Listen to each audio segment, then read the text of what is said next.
So lots and lots and lots of stoichiometry questions from various A-level exams. Some of these I'll go through rather swiftly, other ones I will dwell on a little bit longer.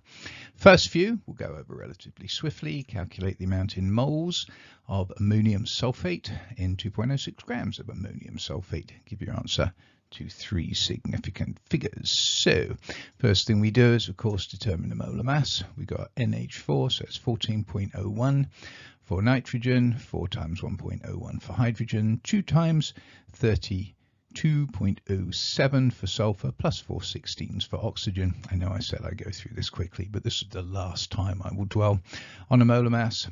So that's 132.2 grams per mole. Anytime you see grams, divide it by the molar mass to get moles.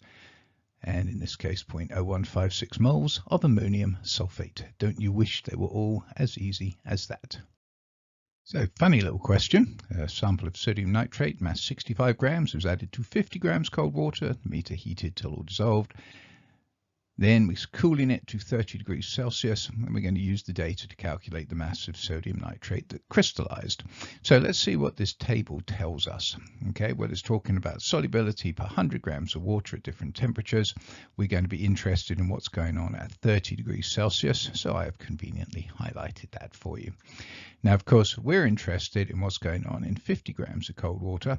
The table tells us 100 grams of cold water, so we're going to have to divide all the numbers in the table by 2 to get 50 grams of water. Of course, the only one we actually have to divide by 2 is the one at 30 degrees, so 96 over 2, which is 48 grams.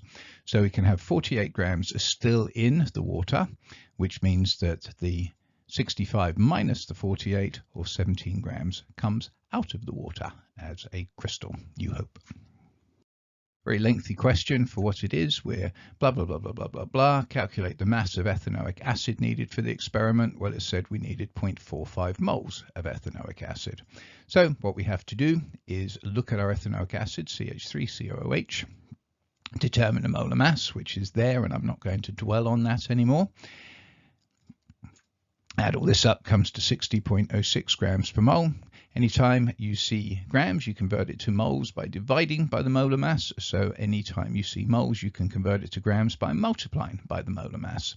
So therefore, we have the 0.45 moles times the 60.06, thus 27 grams needed for the experiment. First four reactions shown below. One of the first studied in detail in gas-liquid phases in solution. One study of liquid mixture showed it contained 0.714% NO2 by mass. Calculate how many moles of NO2 would be present in 25 grams of this liquid.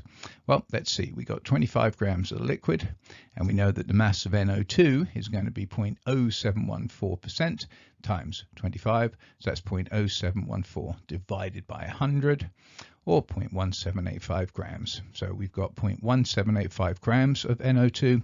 We wanted moles of NO2. So therefore, anytime we see grams, we divide by the molar mass to get moles. Molar mass is 46.01 as detailed here.